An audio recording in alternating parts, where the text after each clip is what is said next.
On connaît la citation de Nicolas Boileau, écrivain, artiste, poète et traducteur du XVIIe siècle, admirateur et ami de Molière, qui disait « Hâtez-vous lentement et sans perdre courage, 20 fois sur le métier, remettez votre ouvrage ». Depuis plus de 5000 ans, les Juifs reprennent chaque année la lecture immuable de la Torah. Et c'est ainsi que reviennent à peu près aux mêmes périodes les fêtes de Tishri. La semaine prochaine, ce sera Rosh Hashanah, qui marque le début du mois de Tishri, 10 jours après Yom Kippour. Et début octobre, nous terminerons par Sukkot, c'est-à-dire les cabanes. David Moyal, rabbin de la ville de Cannes, bonjour. Bonjour Alexandre. Avant que nous parlions du déroulé de toutes les fêtes qui parsèment Tishri, dans quel état d'esprit le rabbin de la ville de Cannes termine cette année 5780 et dans quel état d'esprit va-t-il commencer la prochaine ? Eh bien... Ça a été une année difficile. Une année très difficile, mais riche en événements malgré le Covid. Parce que on a trouvé la profondeur, on a touché ce qu'il y a de plus profond chez les gens. Je veux tout simplement dire avec beaucoup d'humilité, tous ces moments-là nous ont permis d'aller rencontrer des personnes peut-être qu'on n'a pas l'habitude de voir, de faire du vrai social, de tout simplement de reprendre des choses d'une manière élémentaire. Et je crois que cette période nous a permis d'aller encore plus vers les gens. Et je crois qu'à chaque fois qu'il y a quelque chose qui frappe le monde, et c'est malheureux souvent, les gens se mettent un petit peu dans une forme de réflexion. Et moi-même, et d'ailleurs avec les quelques jeunes et notre président, on a su bonifier cet instant-là en allant vers tous ces gens et puis avec bien sûr l'apport de tous ces commerçants qui nous ont aidés pour aller aider socialement, pour aller à la rencontre de ces gens qui étaient esseulés. Et tout ça, je pense a fait que aujourd'hui on peut être fier de notre communauté, très fier même. Alors comment vous allez commencer la prochaine année ? Qu'est-ce que vous entrevoyez ? Je vais vous dire, quand on a été dans la réflexion de cette année, on relativise beaucoup de choses.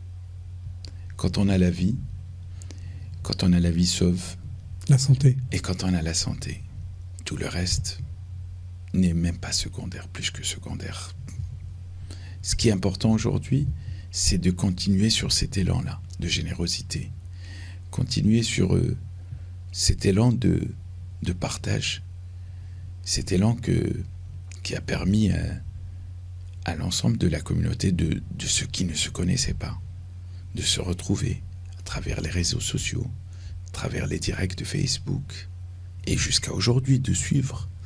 Je peux vous dire même jalousement, et on a même du mal à les faire ramener à la synagogue. Et c'est vrai que il y a eu cette unité, même je vois encore le jour de l'Akba Omer, où nous étions quelques-uns juste à assurer le direct. Et puis il y a eu la vente de ces bougies qui s'est faite comme s'il y avait un monde fou à la synagogue. Je crois que ça aussi c'est quelque chose qui va nous aider à réfléchir peut-être à partir d'aujourd'hui autrement et à continuer encore à construire et à construire davantage. Les fêtes de Tishri ont réellement débuté fin août. C'était le mois d'Elul, c'était le 23 août pour être plus précis, et c'était la lecture des Selichot. David Moyal, pourquoi avec les Selichot doit-on implorer par avance la clémence divine pour des fautes commises par les enfants d'Israël, alors que nous avons Kippour pour nous faire pardonner ? Pourquoi deux fêtes ? Il y a un complément ? Bien sûr qu'il y a non seulement un complément, Kippour, c'est le point final. Rappelez-vous, Moïse va implorer le pardon pendant 40 jours et 40 nuits. Donc c'est 40 jours et 40 nuits pendant lesquels les enfants d'Israël vont prier, parce que c'est un moment où le pardon, la prière, il y a un moment où cela est propice à l'acceptation. Et donc, pendant tout ce temps-là de 40 jours et 40 nuits, il y a une forme de préparation. Et puis, la finalité, c'est vrai que c'est Kippour. Mais quand on arrive à Kippour, on a déjà pris des décisions dans sa tête, dans son comportement. Donc, les choses à régler ou à changer, mais ça n'arrive pas en une journée. Donc il faut une préparation. C'est vrai que ça fait 40 jours entre Kippour et les Selichot commencent, je crois, vers le 2-3 Elul. Hein. Oui, tout à fait. Donc le premier Elul, nous n'avons pas l'habitude de les faire parce que c'est un jour qui est Rosh Chodesh, moitié, on va dire, un jour de joie. Mais le lendemain de Rosh Chodesh, c'est-à-dire le 2, à partir du 2, on a commencé les Selichot. Et là, bien sûr, implorer le pardon. Il y a comme je disais, cet instant qui est propice à l'acceptation, mais pas uniquement les slichot demander pardon, mais c'est aussi le travail que chacune et chacun doit faire sur lui-même et prendre les bonnes décisions. C'est pas le jour de Kippour. Le jour de Kippour, on finalise les décisions que l'on a prises déjà depuis un mois. Alors justement, vous en parliez, le mois d'Elul constitue donc cette période capitale d'introspection afin de nous améliorer, de réviser notre jugement. C'est aussi le moment de clarifier nos objectifs dans la vie et de nous rapprocher de Dieu. C'est ce que les parachas, les deux parachas, celle de la semaine dernière et celle de cette semaine, Nitzavim Vayener, nous demandent. David Moyal. Oui, il nous demande cela parce que quand vous voyez juste après la destruction du temple, nous avons fait le jeûne du Nafav. Nous avons ces 7 semaines qui nous séparent de Yom Kippour, où il y a tantôt une partie où il y a la consolation de Jérusalem, tantôt il y a une préparation qui se fait pour être dans une forme d'acceptation. Disons-nous qu'à la fin des Haftariot, c'est-à-dire ce que nous lisons après la paracha, il y a une forme de joie, cette joie qui est contenue, cette joie qui est l'expression en réalité d'un devoir accompli. Et c'est pour ça que la Torah nous donne des conseils. Parce que c'est ce que je dis, surtout pendant ces jours où, en ce moment où nous avons beaucoup de mariages, grâce à Dieu, qui ont repris, bien entendu avec toutes les distances nécessaires. Je dis toujours que pour réussir, il faut avoir des vrais conseils. Souvent, les conseils ne sont pas très loin. En ce qui nous concerne, le peuple juif, les conseils, nous les avons dans les parachiotes de la semaine. Dieu nous demande comment se comporter. Et si notre comportement suit ce que la Torah exige de nous, eh bien, on ne peut aller que vers la réussite. Le mois de Tishri est aussi appelé Etanim, le 7e mois. Alors, 7e mois, début d'année, il y a quelque chose qui ne va pas là. Oui, c'est vrai. Normalement, le début d'année, c'est le 1er mois. Alors pourquoi il est appelé 7e mois ? Tout à fait.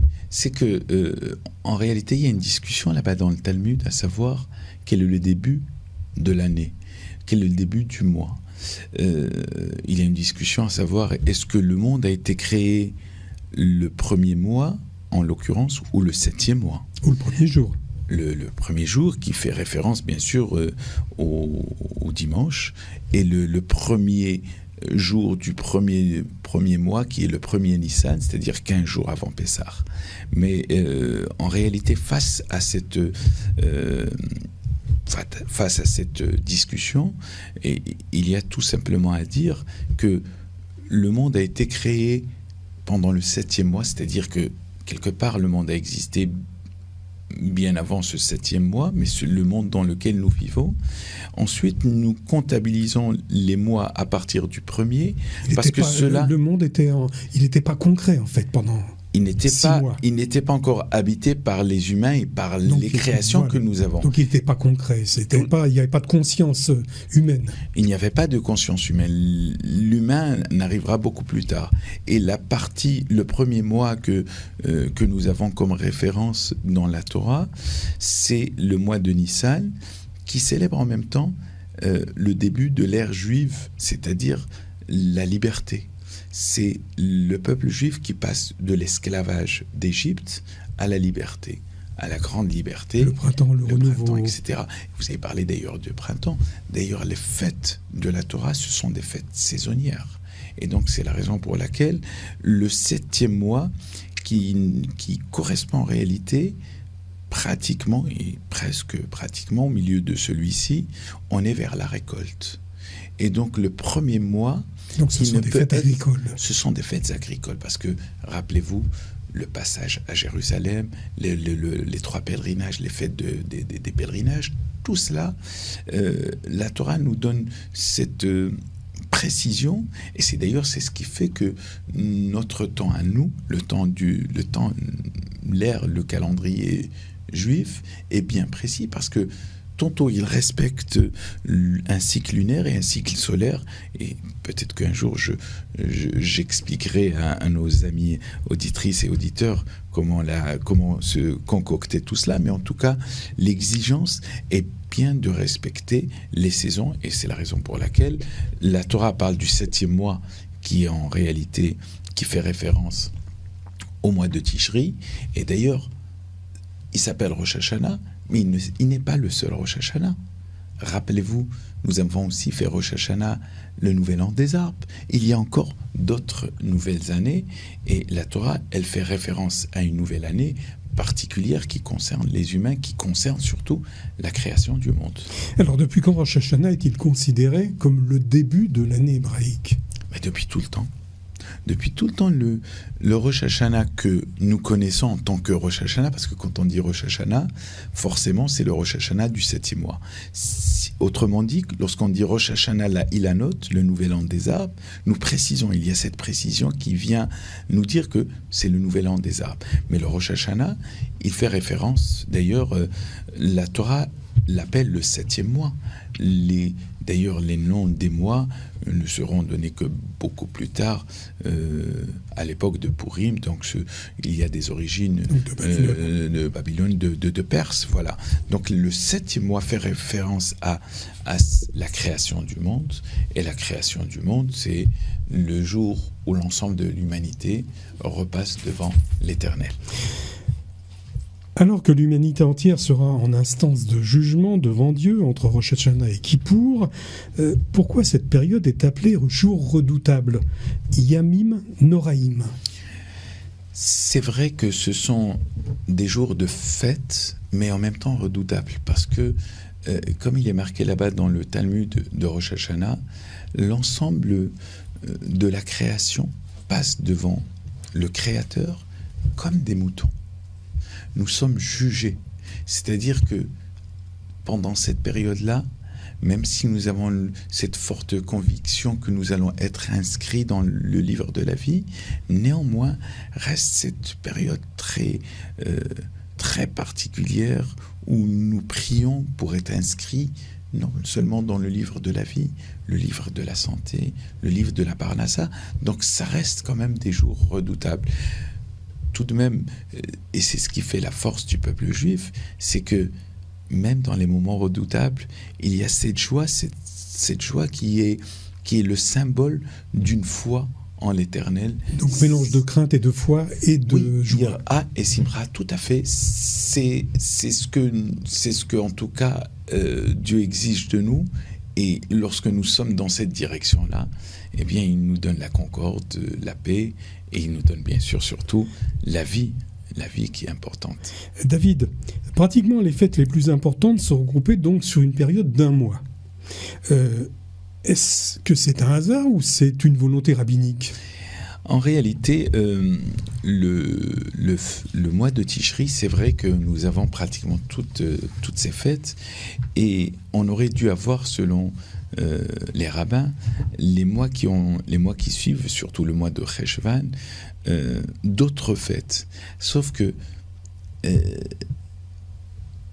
le peuple juif n'a pas mérité, en tout cas ne pouvait pas mériter d'avoir davantage des fêtes, parce que être dans la fête, c'est pas être uniquement dans la fête telle qu'elle est aujourd'hui définie. La vraie fête, c'est celle qui nous permet de relativiser un certain nombre de choses, de penser, de réfléchir, de marquer son temps de D'apprécier même. D'apprécier et même de tout simplement de faire en sorte que le temps qui est passé soit un temps futur et pas comme les fêtes où on mange et on boit et on s'oublie le lendemain.